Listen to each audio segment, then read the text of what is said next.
Yes, ladies and gentlemen, you know what it is. Real Late Hot 97. My name's Peter Rosenberg. I'm on the Upper West Side of Manhattan, and via Zoom technology, able to be joined by young Marlon Craft sitting in Hell's Kitchen, New York City. Yes, Marlon, what up, sir. man? How are you? What's going on, man? How's it going? I'm good. I'm, I'm chilling. I'm glad we got to get you on the show, man. Me too, man. I appreciate it, man. I've been watching you interview my favorite rappers for years and years, so this is a little moment for me. And that I appreciate that. And it's obviously it's an interesting time. You know, one day we'll do it in the proper studios up at 395 Hudson Street. But Not how I envisioned it for sure, but really, you didn't picture a global pandemic interview? That wasn't part of the plan? I wasn't reading enough. But Yeah, exactly. If you've been up on the Anunnaki, you would have known what was going to happen. But um, facts. so tell the people listening right now on Hot 97 a little bit about Marlon Craft, where you're from, where you grew up, how you got into hip hop, etc. Yeah. So I'm from Hell's Kitchen, New York City, born and raised, man. I mean, hip hop for me was just like the universal language of the city. You know, I went to school on the Upper West Side actually, on 84th and Amsterdam, or Columbus rather.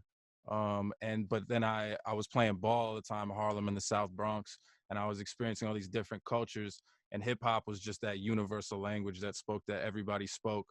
So I was just drawn to it right away. But really, it was more when I was like 9, 10, and it was just the older homies like on my block just being like, yo, this is the cool thing. And I was like, yo, I'm trying to be cool. But then I fell in love, man. I fell in love, and I've been going really hard. When I got to college, I really was kind of disenchanted with college. And, Where'd you go to you know, school? I went to American in DC. Oh, where? That's where I'm from. So Yeah, yeah, I DMV. know the AU area very well. And what were you disenchanted with college? The college experience didn't speak to you? Yeah, it was like the people there. It was a super political environment, but in a fake way, in a very gamey way. Instead of actually like making people's lives better way, it was kind of distance from humanity in that way. And then it was also it was just like classic private white institution. It was just like a lot of kids that I was just there a lot of the time being like, yo, my homies back home don't have these opportunities that you here squandering, and y'all not smarter than them, and it's frustrating to me, and I miss home. And also I just have a lot of anxiety. I was just bad being away, and that's when I really like got into the music heavy, like, all right, this rap and stuff is what I got to do to keep me sane. And so Did you that's what I'm finish gonna go. school? Yeah, I did. So Yeah. you were rapping down there? Were you doing like were you performing there? Were you doing the college radio shows and all that kind of stuff? Yeah, the first time I ever got on a stage and rapped was at an open mic at Busboys and Poets. Oh wow, um perfect. That's so the consummate DC experience. Yeah, I went dolo. I was shook. I was just sitting in the back, mad stressed, and I went up and did like an acapella or whatever. And then I always used to try to open for like the acts that would come to school, but it was always some politics with the student union board, and they would always dub me. But I got to do like a song one time. Chance came to my school, and I got to do like a song opening, and that was like a big moment. So I tried to take advantage of every opportunity there, but it was always about getting home to New York and really getting after it. Where exactly in Hell's Kitchen are you from? I'm from Manhattan Plaza. So it's like these, I don't know if you know Manhattan Plaza, but it's 43rd between 9th and 10th. It's like a housing complex, and basically it's affordable housing for artists. It was built in the 70s. And so it's like it's right in the heart of Hell's Kitchen, but it's still Section 8. That's how I'm here. My dad was a jazz musician, and we've had like a lot of ill people, like Alicia Keys grew up here, and Terrence Howard, and like bunch of people. So I kind of come from that cloth. My first place living in New York. Well, I lived with my aunt and uncle first on Long Island, and then my first place I got when Ebro told me they were going to be able to give me. He was the boss at the time, and they told me they were going to give me a salary. The first apartment I got was on 47th between 10th and 11th. So Woo, yeah, so Hell's Kitchen was my my first. guy. Yeah, I'm That was, 43rd and 10th. yeah, that's I know it very very well. You know what I'm saying? My football bar on Sundays was Lansdowne Road, right there on 10th Avenue. Yo, that's crazy. That's like, I mean, that's before we were locked in the crib. That would be like the one spot. There aren't a lot of Hell's Kitchen now is garbage. It's very yuppied out. And it's just like me and all my homies and brethren that are still here, just like whatever. But Lansdowne is the one place we'll Been there for sometimes a go. minute. Yeah, it's a Yeah, nice little yeah. spot to grab a beer. So that's cool, man. How serious? I mean, obviously your dad lives there, so he's been a jazz musician for a long time. How well regarded, how successful was your dad as a musician? Well, he was doing his thing. He was like the musical director for a modern dance company, and he was like touring the world doing that. Was really doing his thing, but he kind of put it down for me when I was born because he was traveling a lot. You know, my mom wanted him home, and he wanted to be around and really provide like stability. So he went back to school and got his master's in physical therapy, and now he's doing a whole bunch of other stuff. But he, you know, it's kind of a beautiful thing because, and something that's special to me because it's like, you know, he gave up a lot of that so that I could do whatever it was that I want to do, not necessarily music. I came to music authentically, loved it, and now I'm doing my thing. And I actually have him. We've been quarantined. Like I have him playing vibraphone on this work from home EP I got coming out, and like he's always my second pair of ear on mixing and everything. And so it's a beautiful thing, man. It's like it's really fun to get him in the studio and be chilling. So you being a New York kid, you're 27 years old. So let's see. 10 years ago, you were 17, which would be 2010. So like, who are the real, the biggest artists of influence in your life? Man, so I was in Harlem a lot because I played ball up there, and Dipset was religion. Like Dipset ran, and it was like the Dipset G Unit D Block days. Like, you know, I grew up on real gangster rap. Like I didn't really grow up too heavy on obviously it was like the first one that everyone handed me when I think I was like 10 was the Eminem show. You know, so it was like Eminem show. Nellyville was really big at that time. Yep. And you know, then I got into it through that. And it was always like Jay, Nas, like those were the constants. But it's funny because throughout my career, people always assume that, and Mobb Deep and these things, but like people always assume that I have this super underground, woke, lyrical background. And I didn't even get into stuff like Black Star and things like that and Tribe until much later, going back doing research on my own. Because Right. people were handing me, like, I was just like, I was listening to, and that's why I try to blend the worlds. You know, it's like that aggression and that of the gangster stuff is like really embedded in me. But then, you know, I think about things differently, obviously. So And then you went back on your own when you started to appreciate the music and study the Moses and the Qualis, the Pharaohs, those kinds of cats. yeah, exactly. You know, like I was on Master Ace's an album with Marco Polo, my man Marco Polo, and Love Marco those. Polo. The, Yeah. yeah, that's my guy. That's like the guy that really first kind of took me under wing a few years ago. But Oh, really? yeah, I didn't even know that because Marco Polo and I, we've been sort of. I mean, we haven't talked much recently, but Marco and I have been messing with each other since for over a decade, 15 years, I guess, because the artist that I came up with that I was managing and DJing with, Marco was one of the very, he was one of the producers who was. We didn't have a lot of outside producers. Marco was one of the few outside producers we worked with. So I've always been a fan of Marco's work. So I didn't even realize you had that association. yeah, that's my guy. I haven't like we've been trying to link back up. He's had a crazy year, you know what I mean? His father passed and like he was touring with Master Ace on the whole thing. So it's been a lot. We mostly just when we touch base, it's on like the personal tip, like how you doing, like, you know, whatever, we gotta He's catch one up of the guys who saw your skills early. early. Like I was doing all these viral freestyles on Facebook, you know, like this is like 4 years ago. And I had this one that was survival of the fittest that Mhm. just went crazy. It was everywhere. Like Prodigy actually reached out to me, rest in peace. Wow. That must It that that must be, especially now with him being gone, that must be incredibly, important for you.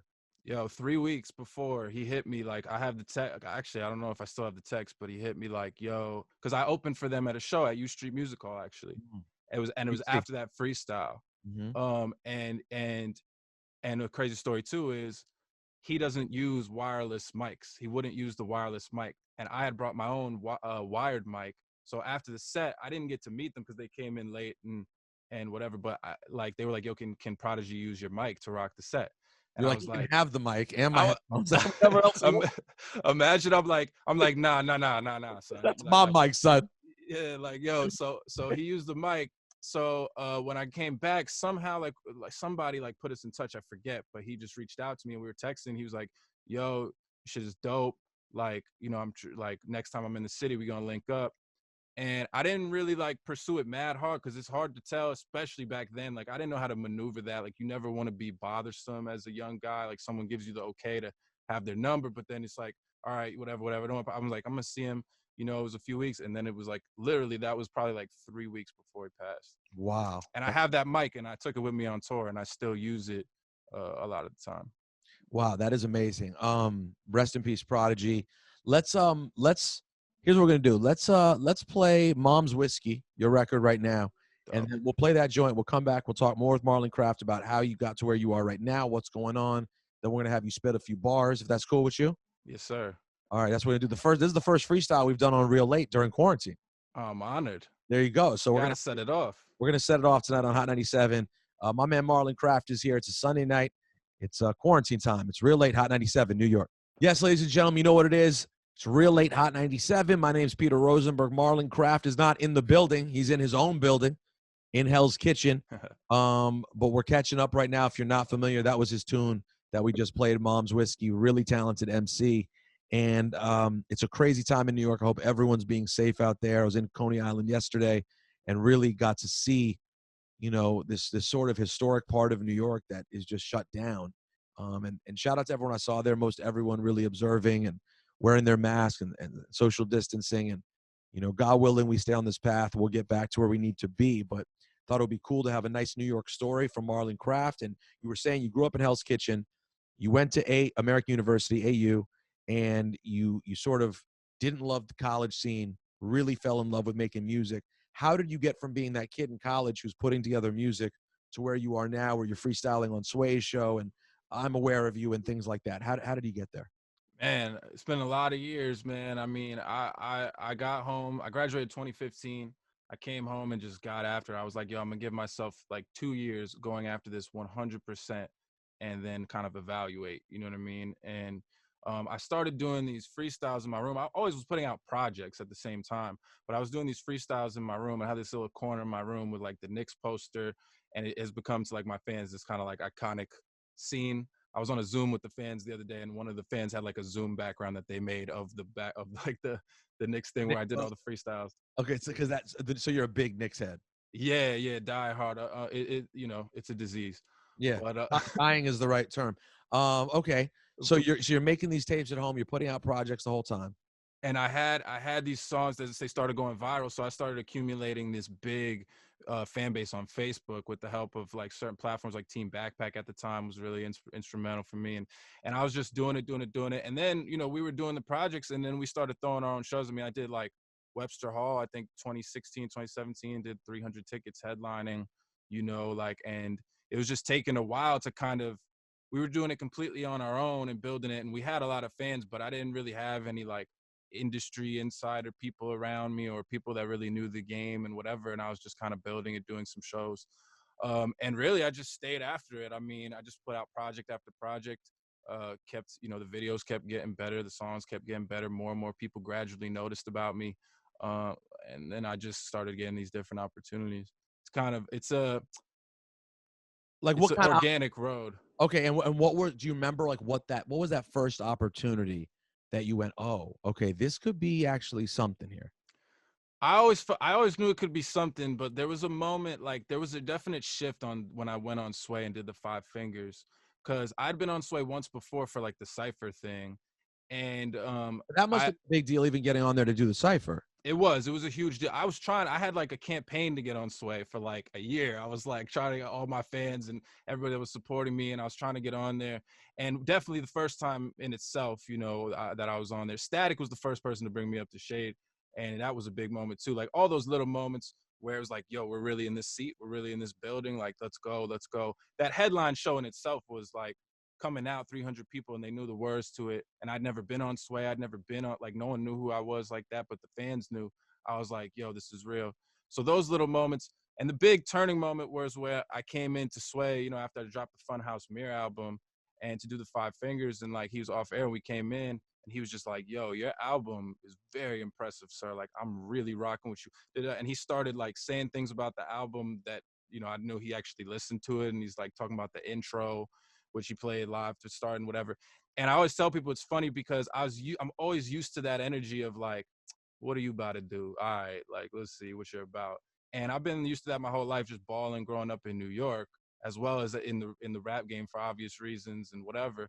But that was the first time that everyone in the room was like, "Yo, we're really rocking with you, man." And it's funny because that underdog energy is just very different than that "don't let us down" energy. Like that was why it was such a moment, because I was like, oh, like to whatever extent, like I'm here. You know what I mean? Like my presence is felt in this culture. You know, he thanked me at the end. He said, "Thank you for your contribution to the culture," and Mm. that was like a real moment for me. Like, because especially because all the other stuff that I try to do with the community stuff that we're trying to get going or whatever, like that just for coming from him, that really meant a lot. So, Oh yeah, I mean, this is a guy who's been giving to the culture for 30 years. I mean, it's ridiculous. 25 years. yeah. That's amazing. And then what else has happened since then to get you where you are right now? And what's coming up? What's going on with Marlon Craft right now? Yeah, so we dropped the Funhouse Mirror album June last year.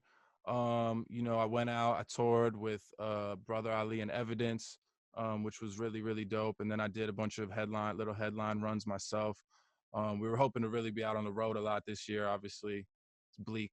Um, Yeah, your plans may change slightly. Slightly, Slight, but slight yeah. adjustment. And then we'd had the Flex moment, which was a really big moment. And now I had this whole project that was ready for kind of this time, but I made the decision, like when this all happened, that it just wasn't fitting the tone of the times. And so What do you mean? I feel like music that comes out right now just can't be tone deaf. It has to relate to what, I feel like that Nina Simone quote, where it's like artists need to make music for the times. Everyone always references it, but I don't think like it, and it's about content of the lyrics, which I try to do as well. But it's also just about the feeling, like, and like putting out that we had this project that was a little more triumphant, a little more bravado, even though it was always there, that vulnerability with me, but it just didn't feel appropriate. And so I was like, I'm going to be here for people. They were telling me like streaming's going to be down. A lot of people are going to wait this out. And I was like, no, man, the role of the artist right now is to speak and to be Oh, here for people with fact. what they do. And so I was like, what I'm going to do? I'm going to sit in and I'm going to make a whole EP for right now, for how I feel right now. And that's what I did. I had a couple joints that I started right before, and then and then the rest I did and finished completely here, all with my homie Arbus Beats from Sweden, sending back stuff back and forth. And then I got other musicians on it as well. And it's called Work From Home.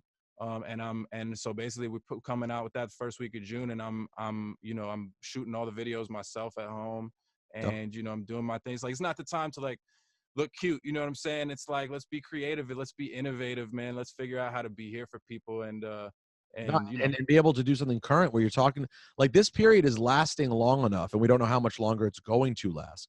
Where it's right. like silly the idea of not making things like this is its own time.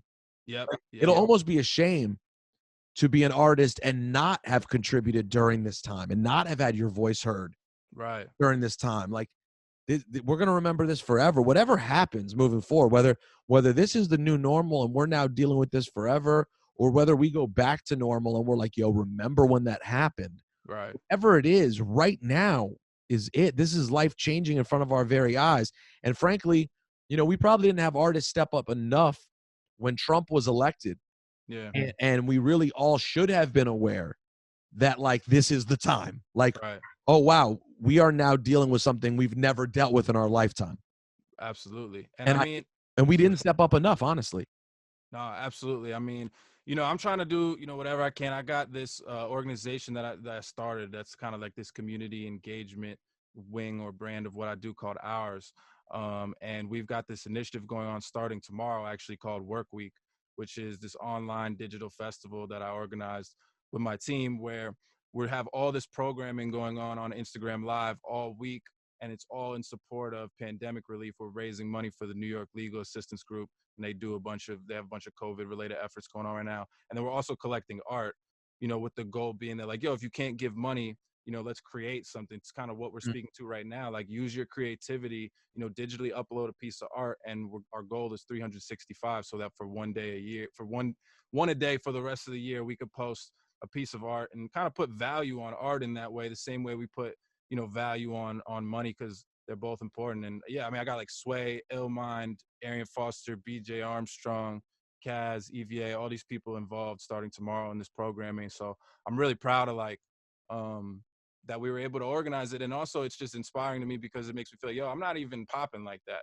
You know what I'm saying? So like, if I can organize this, Like like, make change. Imagine when you get bigger and bigger, what you're capable of. that's how I feel. And those dreams for me are right there alongside my selfish aspirations. You know what I'm saying? Like, that's the impact that I want to leave on this culture and on this planet. And And so that stuff is equally as important to me. Well, that's amazing, bro. I'm glad to hear that. I hope everyone can support it. Where can everyone follow you on social media, by the way? Marlon Craft, MarlonCraft on Instagram and Twitter. And if you're interested in the work week, it's WRKWK.org, which is just work week with no vowels. We're not doing vowels out here no more. No, Man. of course, So, vowels yeah, are whack come in on, the streets. come on. All right, so we've talked about it. We've talked about the life. We've talked about the work you're contributing to the culture. So speaking of that culture, man, I sent you a beat this week. Yes, sir. Shout out to my man Nick Wiz. Shout out to the Cellar Dwellers. You want to hit these bars real quick? Let's do it, man. All right, I'm gonna leave it on you because we live in the Zoom era, so you have to play it off of your own device. I have my 1200s right in front of me, but we're not gonna be able to use those, so you're gonna handle that. It's Marlon Craft. He's in the building. Real Late Hot 97. My name's Peter Rosenberg. Let's get to it, man. Let's get to these bars. Yeah. Yeah. Look, I told him, fuck your bank account, get your statements up, homie. What you saying to the people? You see through, cause evil is evil, but we allowing it. I don't know if it's as bad, but it's coward. No matter what self-help shit you masqueraded all under, it's simple. You took culture and made it about numbers. So I won't stand by and chant lies like it's not sleazy. So if that make me anti, I'm Riri.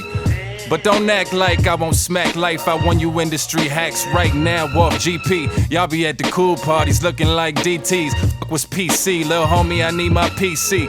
Only real New Yorkers is gon' get that. They like the odds against you, I'm like, bet that. Setbacks ain't setbacks, you just pushing my setback. You gon' have to kill me if you want me to not hit the stage. Shit, I tried to come with kindness, now you get the rage. They like, oh no, hurry up, get the sage, let's behave. We still got time for he says our names. Please, y'all ain't worth the time, I don't get to waste. You think anything you do can make me quit? I still root for the Knicks. Are you kidding me?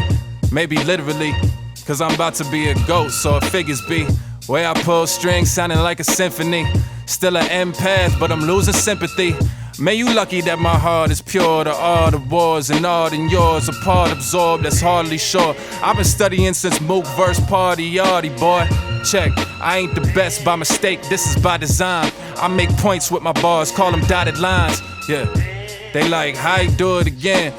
I ain't never worried about losing. I work too hard, I'm more worried about losing some friends to illusions and ends when the future commences. But check, I'ma need my name in the conversation. If they won't give me my spot, then I gotta take it. The real, you won't play that. I'm real, I don't play that. What a difference just a few words could make. Woo-wee. Marlon Craft, Hell's Kitchen's own, New York City's own. Wow, bro, appreciate you, man. I appreciate your energy. I appreciate your bars. I appreciate your passion you bring to the game. I appreciate what you're doing, bro. And you have a project dropping that first week of June. Follow Marlon Craft everywhere. Thank you, man. Nah, thank you, man. I appreciate it. All right, man. We'll build soon. Thank you, man. We have a throwback coming up next. It's Real Late Hot 97. That's Marlon Craft. I'm Peter Rosenberg. Let's go.